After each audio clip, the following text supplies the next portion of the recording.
let's talk journaling. I've been keeping up with journaling a little bit better than usual, and mostly such phases don't last really long because I'm not a journaling person per se. I cannot follow a strict routine with journaling. I had it sometimes as a New Year's resolution or as a kind of general goal. It's not for me. I don't do journaling regularly, and I love doing it, but more occasionally. It is not something I could do regularly. So, however, I want to talk about it anyway. So, and which is why we're actually at this really special place, which is my bedroom. It is just a bed that is elevated from the rest of it, but it's like in the structure, in the architecture of this house, of this apartment, and right in front of me there's like a wall with some bookshelves, and I cannot really stand. I'm telling you that, you don't care about that. Anyway, let's get into journaling. So I brought two journals with me. During the move, the star got like pressed to the cover because it's a soft cover, and now there's like kind of the print of the star on it. Can you see it? So that's kind of funny. However, sometimes I try to, treat it a little bit like a scrapbook, put some things in, something that's cool, something that will make me remember what happened without actually reading the text. Do you sometimes reread what you've written? Because I rarely do that. I do that mostly with things that are in some weird way significant to me, but there are actually not that many entries in my diary that I reread, which is also why I think it's just not that useful for me, because if you don't reread it, then you cannot really learn from it, can you? There is some value in writing it down, but I feel like even that value is short-lived. Even that value won't bring you much further than a week. So sometimes I just go on a fucking mental exercise and just write and write and write, and then I don't pick it up for 3 months. I used to write only in purple ink in my diary. That was something that just randomly happened. So I wasn't a big journaler. I wasn't big at journaling, and then something happened in my life and I was like, okay, no, we have to start now, because otherwise you're gonna lose your fucking mind. You know those experiences in life where you're just like, life just really leaves me no choice here. I either journal or I go insane. I cannot have this all in my head. It has to some way get out of it, and when I cannot talk about it, I have to at least write it down on paper so that it's not as prominent in my mind, because I feel like the way it makes you understand it, it makes it also kind of fade, at least for me, because as soon as I understand something, I kind of lose at least a portion of the interest in it. I was just grabbing a pen, and that pen happened to be purple, and then when I started writing in purple, I was like, you know what, I love color symbolism, and I want purple to symbolize this phase of my life that I'm in, and I want to write all the purple out of my body, just in a metaphorical sense that I needed to finish why I started journaling. And now I feel like I finally am there, and also my second purple pen ran out of ink, so I finished 2 pens, maybe even 3. 1 pen from a flea market, 1 pen that I did also find at home which wrote purple, and then 1 I actually specifically bought because I wanted to keep writing in purple. So 3 pens of purple ink have been used in the journals to get over that shade.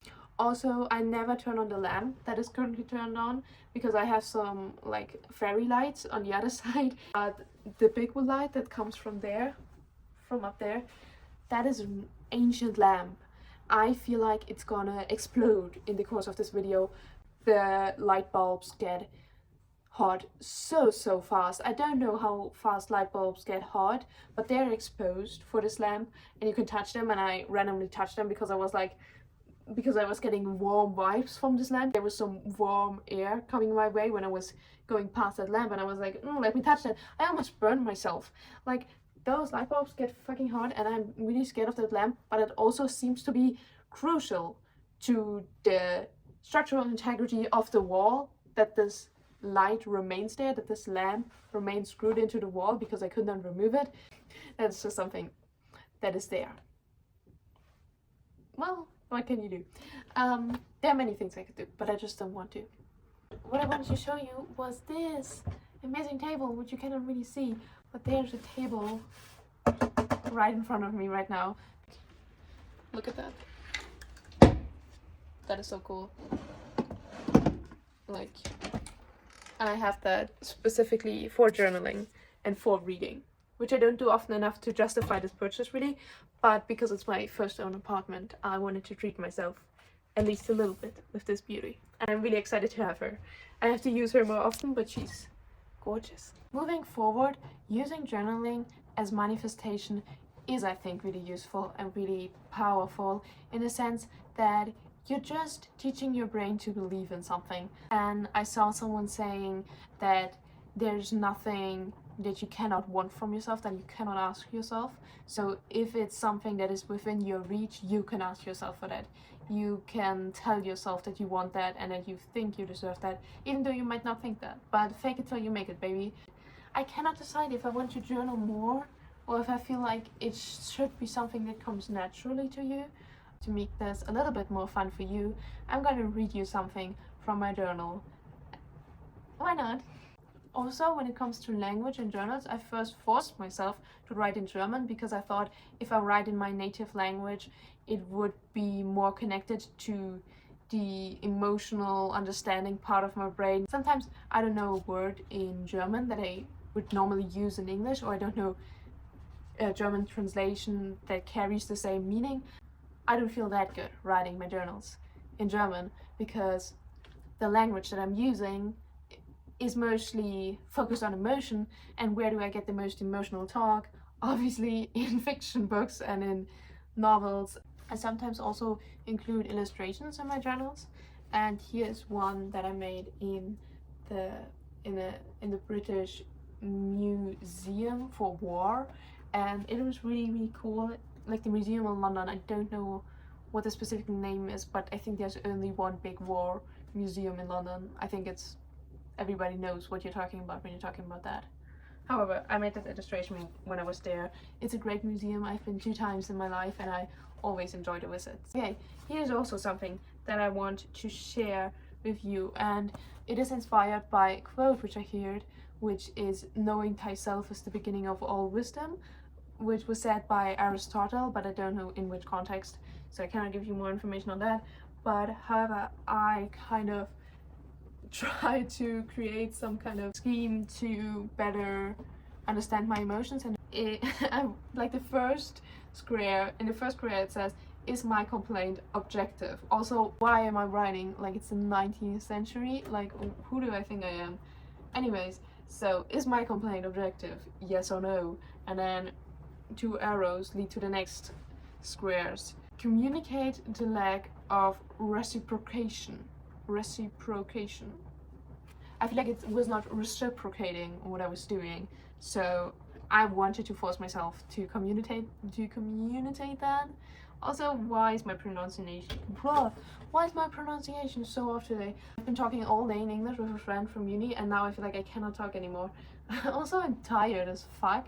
It was supposed to be like a really short day for me. It's Monday, but then we actually spent like 2 hours in the cafeteria just talking, and so we had to prolong our stay at the library. Anyway, so if that complaint is not objective, I would have to do breathing exercises and maybe even a meditation. And if it was still there, I had to communicate the problem with a loved one. Those were all things that I was struggling with. And so I kind of thought, if I have ground rules and if I have a system for that, then it might not all go right, but at least it will calm me. Did it work? Not really.